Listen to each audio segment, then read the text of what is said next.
Saya minta izin rakyat, saya maju untuk berkuasa. Itu terlalu berantakan, Bu. Hidup bagi Prabowo itu kekurangan humor. Aku tidak bisa nunggang kuda yang salah. Prabowo adalah gambaran kuda yang salah. Keren sekali, Bung. Ini konten intisari, bagian dari intisari lagu Wajib Indonesia Raya. Bung, kalau kita mencatat atau memperhatikan agak seksama, politik kita ini penuh suasana yang bersifat terrorizing, penuh teror gitu deh. Tingkah laku, gerak-gerik, dan yang dilakukan orang-orang di belakang Prabowo, tentu dengan Prabowonya, itu terrorizing, Bung, sebenarnya. Sangat terrorizing. Membuat klaim ini itu lebih Jokowi dari Jokowi, loyal pada Pak Jokowi. Itu sebenarnya terrorizing, Bung. Klaim-klaim semacam itu terrorizing bagi orang-orang lain yang tidak senang dengan apa yang dilakukan. Terrorizing tidak begitu bagus, tidak sehat, Bung. Kita punya catatan. Mereka yang memihak Prabowo, yang memilih Prabowo itu, anehnya, itu bukan karena alternatif dari Pak Jokowi, tapi orang-orang yang dari dahulu memang membenci Pak Jokowi. Itu lebih tidak sehat lagi. Kalau memilih seseorang itu karena alternatif dari orang yang lainnya, itu karena pertimbangan politik yang sehat. Dan di dalamnya tidak ada fanatisme, tidak ada sama sekali kultus. Fanatisme dan kultus bersih tidak begitu penting. Itu tidak sehat secara politik. Jadi ini berlangsung sampai sekarang ini. Kalau diperhatikan, ada hasil riset SMRC menunjukkan hal itu. Dulu begitu, sekarang begitu. Tidak ada sesuatu yang berubah secara sehat. Prabowo sendiri, Bung, apa yang berubah? Prabowo tetap Prabowo. Dan dalil yang setidaknya saya kemukakan 2 kali di 2 video, bahwa Prabowo itu intinya itu pokoknya hidup ini mengejar kekuasaan. Itu dinyatakan. Kalau sebelumnya pendirian saya yang saya kemukakan itu tidak dalam pernyataan sebagaimana yang belakangan. Saya minta izin rakyat, saya maju untuk berkuasa. Kita minta izin rakyat untuk kita berkuasa. Bung, pernyataan pendek segitu aja dilihat dari lirik dan cita rasa kebahasaannya, itu terlalu berantakan, Bung. Tapi itulah cermin Prabowo. Dalam berbahasa ya berantakan itu. Tapi intinya yang sudah saya duga dari awal-awal ingin berkuasa, itu dinyatakan betul. Minta izin rakyat, saya mau berkuasa. Bung, berkuasa, Bung. Berkuasa itu tidak usah dinyatakan, Bung. Saya ingin maju menjadi calon dan berharap menang. Nah, kalau gitu semuanya itu datar, semuanya itu well expressed. Jadi sesuatu yang memang disimbolkan, itu simbol, ekspresif simbol. Simbol yang terekspresi secara bagus dan punya pesona bahasa, Bung. Prabowo nggak punya itu. Bukan sepele.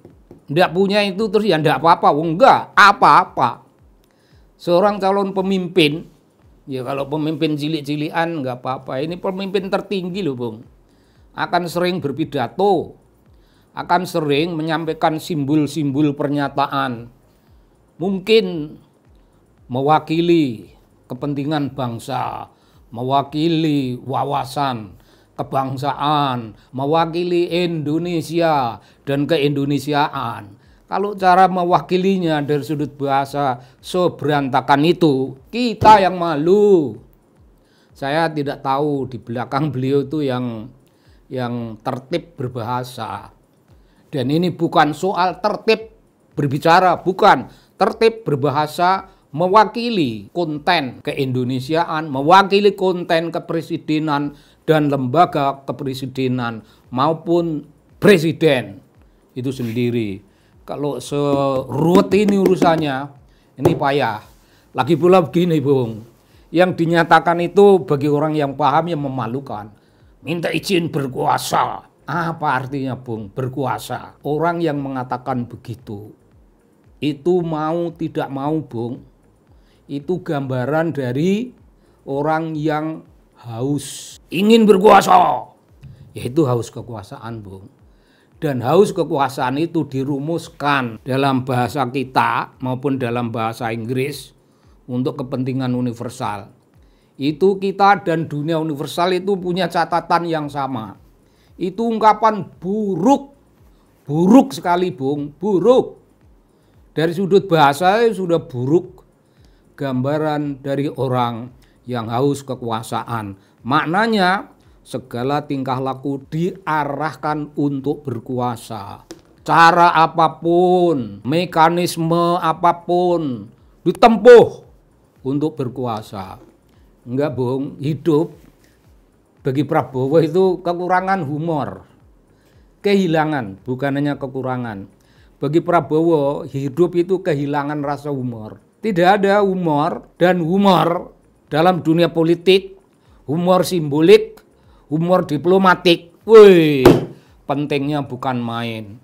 Meskipun kita punya ambisi ini, ambisi itu sembunyikanlah setertib-tertibnya. Kalau bisa di bawah kaos kaki yang masuk ke sepatu, kalau bisa. Kalau tidak bisa ya sembunyikanlah itu di kantong jaket. Tidak perlu orang tahu bahwa kita itu begitu rupa ingin kekuasaan. Lalu dirubung oleh golongan politisi-politisi membawa partainya masing-masing. Dinyatakan ya kami mendukung Prabowo. Itu peristiwa tahun 14. Diulang kembali. Peristiwa getir dan kegetiran masa lalu dipotret pada hari ini dengan potret yang kurang lebih hampir persis. Tidak ada spirit yang baru. Kalau tidak ada sesuatu yang namanya spirit yang baru, itu artinya Anda semua ngomong Prabowo telah berubah. Itu berubah di mananya? Pidatonya yang singkat, minta rakyat untuk berkuasa, itu gambarnya yang memalukan, Bung. Bagi seluruh bangsa, khususnya ya mereka yang mengerti lirik dalam suatu pidato, yang mengerti simbol yang diekspresikan, yang mengerti apa yang mestinya dinyatakan tidak terlalu gemuruh, tidak terlalu menampakkan ambisi tentang haus kekuasaan. Nggak bisa, Bung. Sebuah bangsa yang waras wiris, yang sehat walafiat, nalar politiknya, ragu-ragu, Bung, untuk menaruh trust kepada orang yang punya kehausan terhadap kekuasaan. Bangsa yang sehat, yang punya political outlook, yang punya wawasan kebangsaan yang besar, wawasan kebangsaan yang jelas, gambar keindonesiaan dan potret Indonesia dan keindonesiaan masa depan 10 tahun, ya 5 tahun sajalah. 5 tahun ke depan, syukur 10 tahun. Yang punya itu semuanya pasti ragu-ragu. Aku tidak bisa nunggang kuda yang salah. Prabowo adalah gambaran kuda yang salah. Kuda yang tepat tidak menyatakan kehausannya akan kekuasaan. Kuda yang tepat tidak gugup pidato itu, Bung. Pidato calon presiden, wah mengerikan, Bung. Dia gugup itu karena merasa komplit-plit para pendukungnya. Tapi saya tidak terlalu percaya pendukungnya yang komplit-plit itu. Itu masih rentan, masih gampang cuil 1, cuil 2, dan seterusnya. Itu kemungkinan masih terjadi. Namun andai kata tidak, itu adalah gambaran getir tahun 14, ambisi politik. Bung, kenapa yang diungkapkan itu sesuatu yang terjemahannya haus kekuasaan? Apa, Bung, artinya? Artinya begitu kekuasaan dicapai, ya kekuasaan itu yang dinikmati. Menikmati kekuasaan itu sendiri dan nothing to do dengan membayar utang-utang konstitusi. Nothing to do dengan spirit memanggul kesana kemari dalam hidupnya. Ngalor ngidul ngulon ngitan memanggul mandat konstitusi. Saya tidak percaya kalau orang itu Prabowo. Saya tidak percaya, Bung. Dan bangsa Indonesia katanya udah makin pandai. Katanya udah makin pandai. Kalau kita makin pandai, itu artinya kita juga makin wise. Tidak mudah menaruh trust kepada orang seperti ini untuk menjadi pemimpin. Sekali sesuatu yang namanya political terrorizing kepada orang lain akan dijawab menjadi another political terrorizing. Itu dari saya. Orang meneror saya ganti meneror.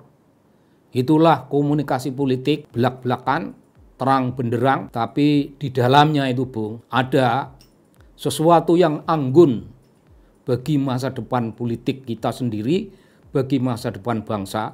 Justru keanggunan itu namanya political anger. Political anger. Yang saya sampaikan adalah balasan political terrorizing dan political anger. Salam, Bung.